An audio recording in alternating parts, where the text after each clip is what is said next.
एक छोटी सी कहानी है, इसलिए सुनाना चाहता हूं। आंदोलन में रहते हुए अनुभव से गुजर रहे हैं। पहले भी मन से बोला गया है, हमारे बीच में कुछ ऐसे लोग हैं जो इस आंदोलन को कमजोर करने की कोशिश कर रहे हैं। हमारे बीच में बैठ करके गलत बातों को बाहर फैला रहे हैं और बाहर के गलत लोगों की बातों को लोगों तक पहुंचा रहे हैं ताकि आंदोलन कमजोर हो जाए। छोटी सी कहानी है, लेकर के जाना। ये बौद्धों की विरासत आज जल रही है, आग लगी है।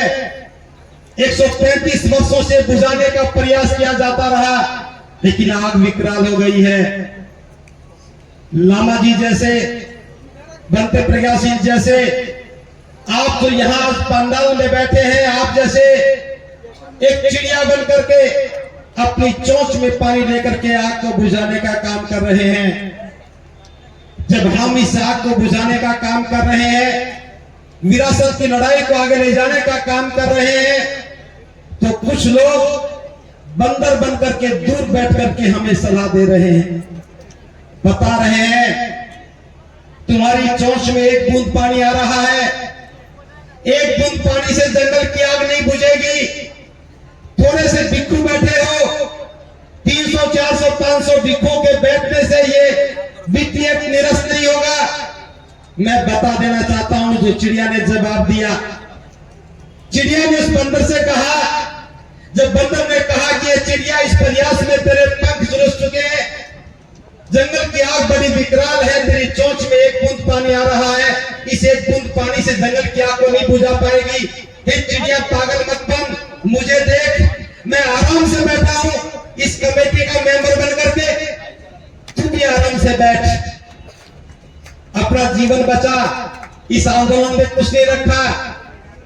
तो चिड़िया ने कहा, हे बंदर, तू ठीक कह रहा है, मैं जानती हूं कि मेरी एक चोंच पानी से जंगल की आग नहीं बुझेगी, लेकिन मैं यह भी जानती हूं एक दिन इस जंगल की आग का इतिहास लिखा जाएगा और उस इतिहास में आग बुझाने के प्रयासों में मेरा नाम सोने के अक्षरों से लिखा जाएगा और उसी जंगल की आग के इतिहास में, उसी बाबगढ़ मुक्ति के इतिहास में तुम्हारा नाम गद्दारों की सूची में आएगा और काले अक्षरों से लिखा जाएगा।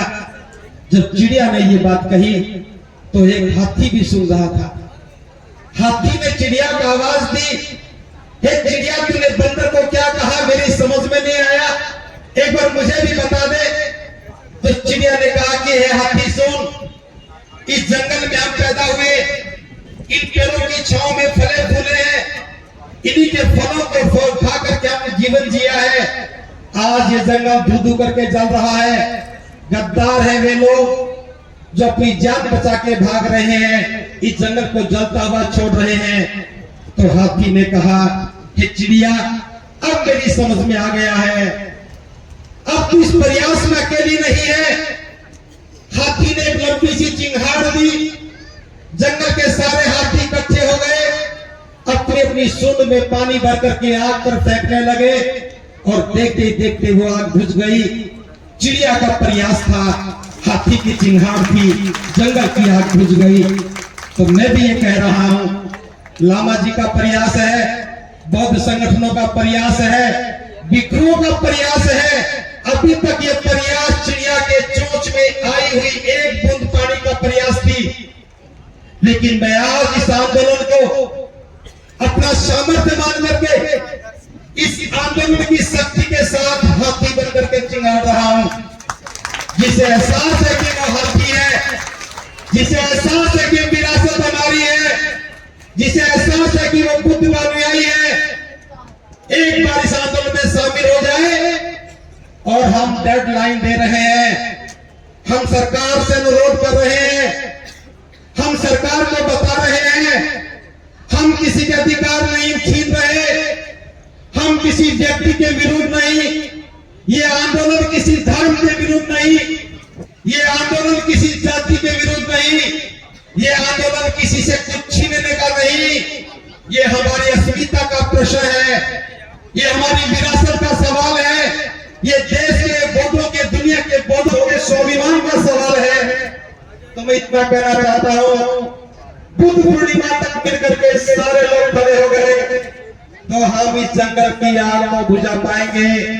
इस महाबोधि महाविहार को गैर कानूनी अधिकार से मुक्ति दिला करके महाबोधि जो एक्ट बना है, मैनेजमेंट एक्ट बना है 1949 को निरस्त करवा करके बोधों के हाथ में इसका प्रबंधन दे करके गर्व गरिमा से कह पाएंगे कि महाकारुणिक बुद्ध की जो विरासत थी हम उसको बचा पाने में कामयाब हो गए।